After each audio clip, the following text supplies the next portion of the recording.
후딱 지나가니까 말씀이 나하고 나에게 부담스러워 버리니까 생각지도 않고 지킬 생각도 없는 거죠. 지킬 생각이 없는 거죠. 왜 그래요? 하나님 말씀 지키는 게 어렵거든요. 왜요? 우리는 연약하거든요. 우리는 죄를 가지고 있기 때문에 습성이 하나님의 말씀 지키는 것이 어려워요. 근본적으로 어렵다는 것이죠. 왜요? 나의 욕심이 있고 나의 자존심이 있고 나의 생각이 있고 나의 계획이 있고 내 스타일이 있고 내 모든 다 나름대로의 틀이 있잖아요. 내가 살아온 그 연륜이 있고 내가 살아온 방식이 있잖아요. 그런데 하나님의 말씀이 부닥치거든요. 그런데 그거를 받아들일 생각을 안 하는 거예요. 바꿀 생각을 안 한다는 것이죠. 그래서 하나님 내가 이렇게 봉사합니다. 하나님 내가 이렇게 헌금을 합니다. 나는 바뀔 생각이 전혀 없고 하나님을 달래는 거예요. 달래는 거예요. 내가 이렇게 했으니까요. 하나님 아시죠? 내가 이만큼 했어요. 내가 이만큼 했어요. 그러니까는 그 우상을 섬기는 사람들하고 하나님과의 차이점이 뭐냐? 우상을 섬기는 사람은 자기가 바뀔 생각을 안 해요. 그러고 뭐래요? 정 보러 가니까 내가 기도해 줄 테니까 80만 원 가져오시오. 78만 원이었나? 80만 원이었나?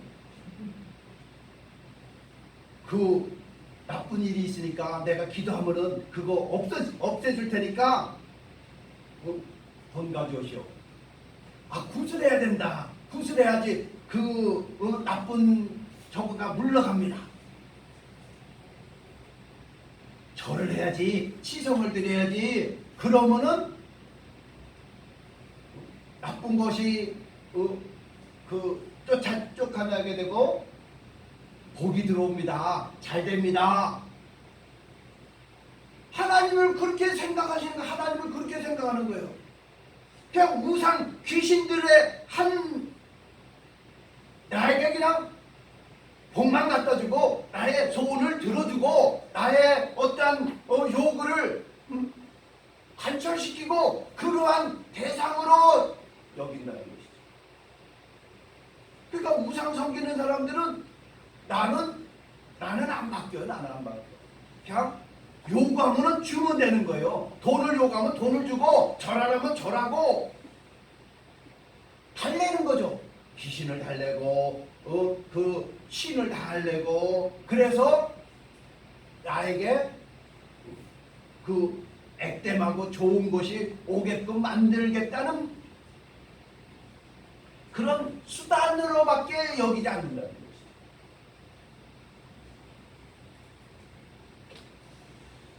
밀보리스라는 기독교 시인이 3달러짜리 하나님이라는 시를 썼어요. 3달러짜리 하나님. 우리나라 화폐로 하면은 4, 5천 원짜리 하나님. 4, 5천 원. 하나님의 가치가 한 4천 원밖에 안 돼. 4천 원밖에. 뭐라고 썼냐? 무슨 시를 어떻게 시를 썼냐?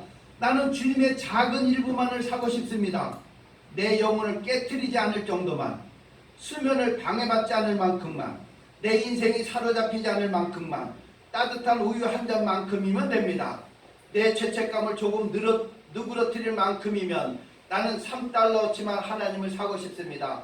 호주머니에 넣을 만큼의 사랑이면 충분합니다.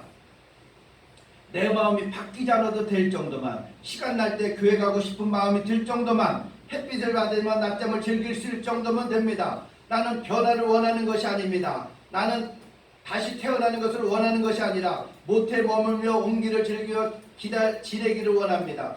나는 영혼의 500g만 사서 종이봉지에 담아들고 싶습니다. 그 이상을 사야 한다면 무르고 돈을 되돌려 받겠습니다. 나는 3달러어치만 하나님을 사고 싶습니다. 제발 그중 일부는 굳은 날을 위해서 숨겨드립니다. 사람들이 알아차릴 정도로 내 안에 심한 변화가 일어나지 않도록 어떤 책임도 느끼지 않을 만큼만, 사람들이 나를 보고 괜찮은 사람이라고 여길 정도만, 이렇게 3달러 $3 얻지만 하나님을 살 수는 없을까요? 제발. 부담 안 갖겠다는 거예요. 그냥 적당하게 저 사람 괜찮은 사람이네. 저 사람 그래도 신앙 교회 다니네. 그 정도로만 있으면 된다는 거예요. 하나님이. 나는 바뀌지 않고요. 그냥 부담 안 될 정도의 하나님 그 말씀만 따르겠다는 것이죠. 그러니까 하나님을 많이 알기도 싫고 말씀에 순종하기도 싫고 가끔 위로받고 싶고 문제 해결받고 싶고 그냥 딱 그 정도 부담 안 되는 정도의 신앙생활 손해보지 않을 정도만 내가 정해놓은 선을 넘지 않을 정도만 적당하게 믿음 생활하고 적당하게 하나님의 말씀에 따르겠습니다. 이 정도 신앙생활하기를 원합니다. 그런 사람이 하나님에 대한 사랑이 있을까요? 그 사람이 하나님이 말씀을 순종하려고 그런 마음이 있을까요? 성경에 나온 수많은 믿음의 사람들의 대표적인 공통점을 보면은 그들은 하나님의 말씀에 순종하는 사람들이었어요. 아브라함에게 너는 본토 친척 아비 집을 떠나라. 76세에 떠났어요. 100세에 낳은 아들을 하나님 앞에 모리아산에 가서 바쳐라. 바쳤어요. 여리고성을 7번 돌아라. 돌았어요. 사자굴 속에 들어가도 예루살렘 창문을 열어놓고 하루에 3번씩 기도했어요. 가뭄이 3년 동안 기근이 들었을 때 하나님께서는 사렙대 과부의 집에 가가지고 거기에서 공개를 받으라. 엘리야는 순종하고 갔어요. 3년 6개월 동안 가물을 동안에 가루통에 가루가 없어지지 않으면 기름병에 기름이 마르지 않았어요. 믿음의 사람들은 다 하나님의 말씀에 내 생각하고 들려요. 내 생각하고 달라요. 내 경험하고 맞지도 않아요. 그런데 하나님의 말씀이니까 순종하고 나갔다는 거예요. 순종하고 나갔다는 거예요. 그래서 21절에 오늘 본문은 나의 계명을 지키는 자라야 나를 사랑하는 자니 나를 사랑하는 자는 내 아버지께 사랑을 받을 것이요 나도 그를 사랑하여 그에게 나를 나타내리라. 적당히 부담 없이 신앙생활하게 하는 사람에게 하나님이 나타나지를 않죠. 하나님의 사랑을 보여주지도 않죠. 왜요? 하나님은 우리의 중심을 아시니까, 우리의 마음의 상태를 아시니까. 그러니까 우리는 말씀에 순종한다는 것이 그만큼 중요하다는 거예요. 조금 손해볼 것 같으면 순종하지 않고 부담될 것 같으면 안 되는 걸로 하고. 그래서 우리들은 정말 내가 하나님의 그 계명을 지키는 자라야 하나님의 사랑을 받을 것이요. 내가 정말 하나님의 말씀을 내가 지키려고 순종하려고 내가 애를 쓰는가.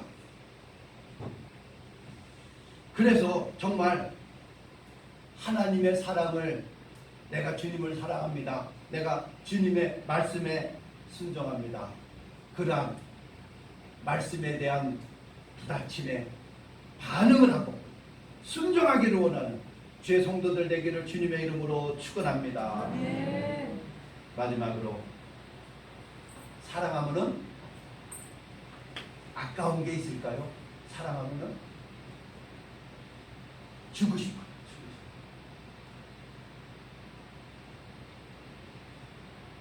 중고등학교 될 때까지 부모님의 사랑을 받기만 하잖아요. 받기만 하죠. 엄마가 해주는 거, 아빠가 해주는 거 받기만 하잖아요. 엄마 아빠 생일날 뭐 케이크 하나 장만할 수는 있겠어요. 뭐 선물 하나 장만할 수는 있겠어요. 그러나 그거는 한두 번이지. 계속 받잖아요. 근데 중학교, 고등학교 들어가면서 남자친구가 생겨요.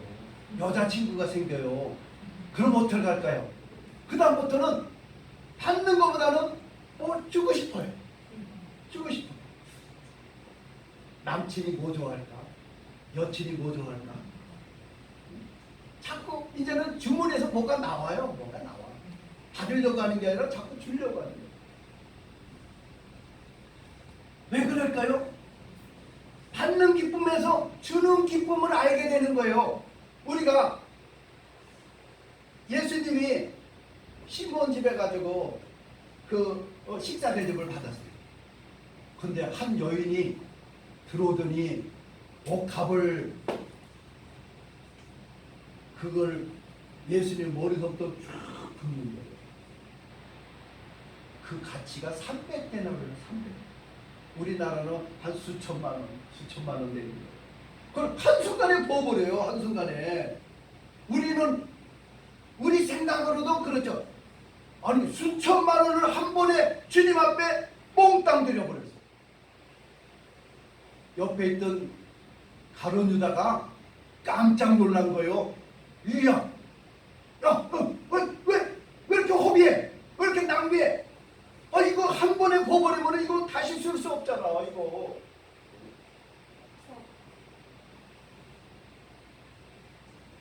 근데 드리는 이 마리아는 기쁜 거예요. 기쁜 거예요.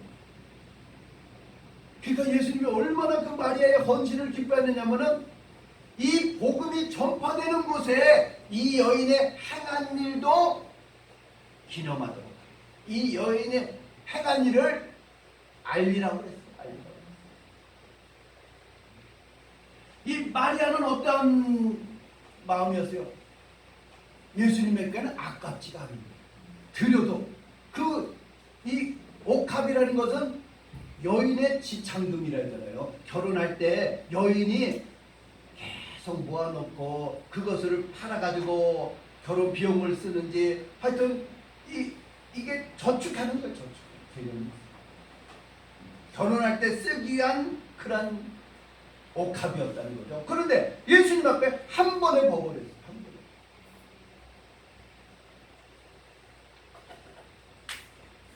그러나 가룟 유다에게는 과하게 보인 거예요. 그 낭비하는 것으로 보이고 허비하는 것으로 보이고 아깝게 생각합니다. 아깝다. 아이고 아까워라.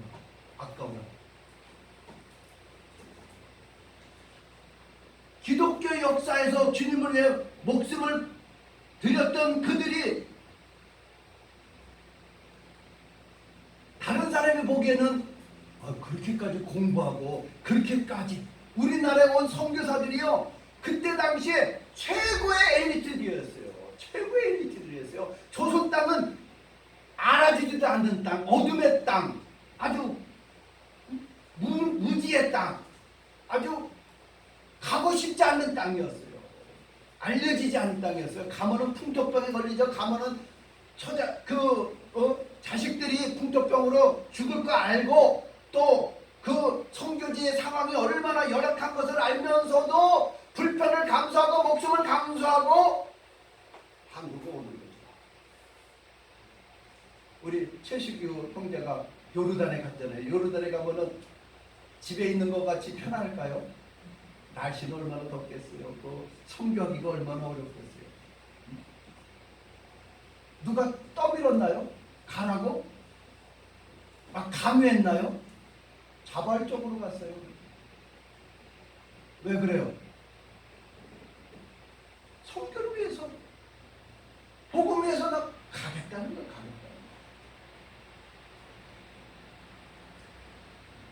옆에서 보기가 오히려 걱정이 돼요.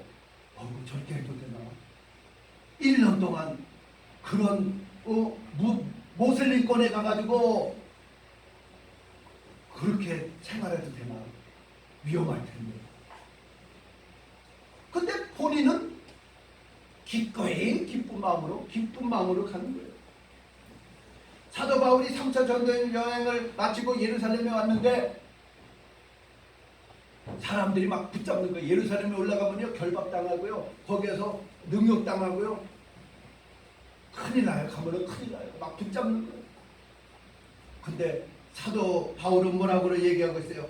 사도행전 20장 24절, 내가 달려갈 길과 주 예수께 받은 사명 곧 하나님의 은혜의 복음을 증거하는 일을 마치려 하면 나의 생명을 조금도 귀한 것으로 여기지 아니하노라. 가장 소중한 목숨까지도 기꺼이 아끼지 않겠다. 그게 사랑이죠. 그게 대단한, 그게 사랑이죠.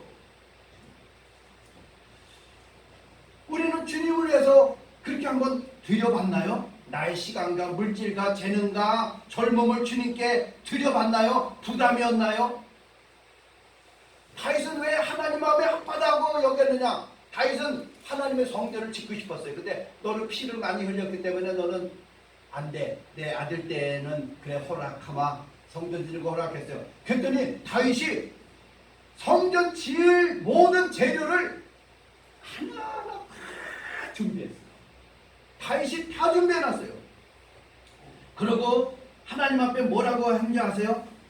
하나님 앞에 이게 이렇게 드릴 힘이 있어서, 기쁘게 드릴 힘이 있어서 하나님 감사합니다. 드려도 아깝지 않아요. 드렸다는 거예요. 그런데 유대인들에게는 예수님께서 너희 속에 하나님을 사랑하는 것이 없다. 그런 사랑이 없었다는 것이죠. 우리는 오늘 말씀을 통해서 세 가지를 살펴봤습니다. 우리 창성교회가 진정으로 주님을 사랑하는 성도들이 모여있는 교회라고 하면은 얼마나 멋있는 교회고 하나님이 기뻐하시는 교회가 될 줄을 믿습니다. 아멘. 우리 교회 표가 그랬잖아요. 착하고 충성된 성도들이 모인 교회. 하나님을 사랑하는 사람, 하나님을 사랑한다고 둘째가라고 서러울 정도로 하나님을 사랑할 수 있는 우리 모두가 되기를 주님의 이름으로 축원합니다. 하나님 아버지 감사합니다. 하나님을 사랑합니다. 하나님 자신을 더 알기를 원합니다. 말씀에 순종하기를 원합니다. 아니 더 드리기를 원합니다. 기쁘게 드리기를 원합니다. 나를 사랑하는 자가 나의 사랑을 입으고 나를 간절히 찾는 자를 만나주시는 하나님, 우리 창성교회는 주님을 더욱 날마다 사랑하게 하여 주시옵소서.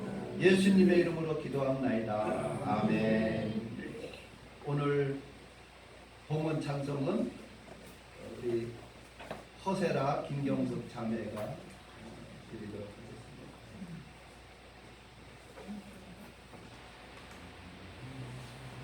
네, 준비됐나요?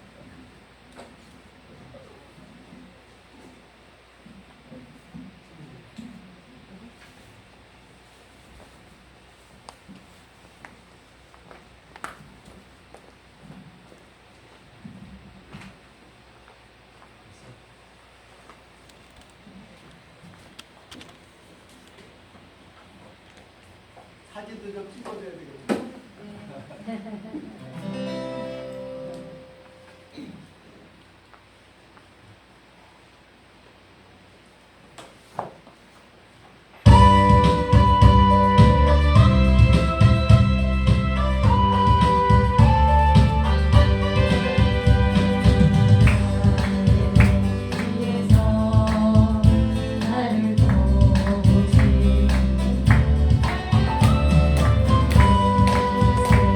그래서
감사합니다. 삭개오가 서서 주께 여짜되 보시옵소서. 내 소유의 절반을 가난한 자들에게 주겠사오며 만일 누구의 것을 빼앗은 것이 있으면 4배나 갚겠나이다.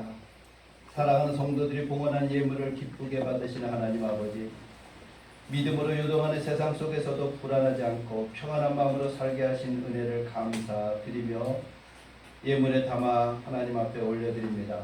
저희가 가진 것이 보잘것없지만 주님께 드릴 때 풍성한 축복으로 갚아주실 줄을 믿으며 드리는 손길 위에 삶의 축복이 믿음의 열매로 가득하게 하여 주시옵소서. 이 예물들이 미끄럼되어 오병의 역사가 있게 하여 주시옵소서. 5,000명이 먹고도 12강주리가 남는 역사가 있게 하여 주시옵소서. 육신의 질병으로 고통받다가 고통받는 분들을 기억해 주시고 그들을 회복시켜 주시고 주님만을 섬길 수 있는 그러한 믿음의 복도 더하여 주시옵소서. 하나님 앞에 드려지는 모든 예물이 주님께 연락되게 해주시옵시고 주님을 사랑하는 고백이 담겨지게 하여 주옵소서. 예수님의 이름으로 기도하옵나이다. 아멘. 우리 서로 인사하겠습니다. 주 안에서 사랑합니다.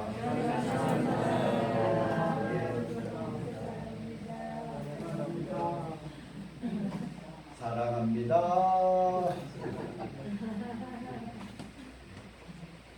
자꾸 사랑도 배워야 될 거야.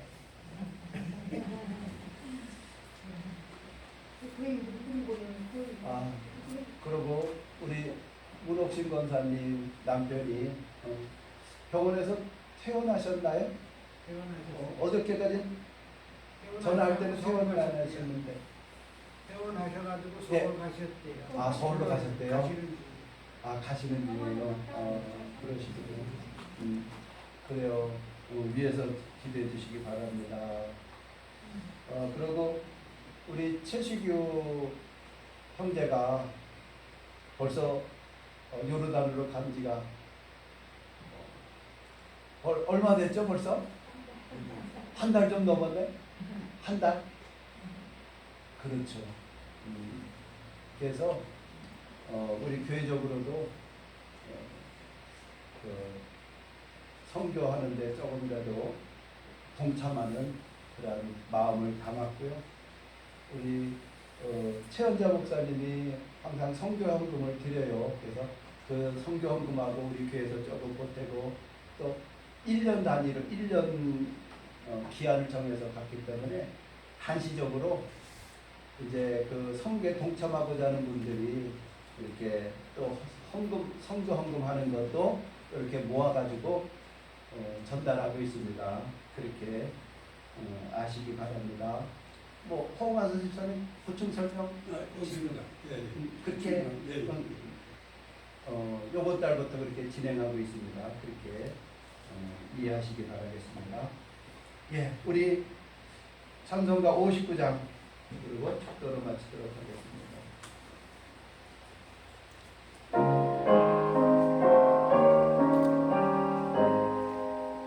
성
진하신 사랑과 성령의 감동 교통 충만하심의 역사가 오늘 하나님 앞에 나서 예배로 영광 돌리며 우리 속에 하나님을 사랑하는 마음이 있는지 사랑이 있는지 점검하며 주님을 살아가는 것이 회복되기를 원하는 죄의 건석들 머리머리 위에 가정과 자녀와 생업과 몸된 창성교회 위에 이제로부터 영원토록 함께 있을지어다.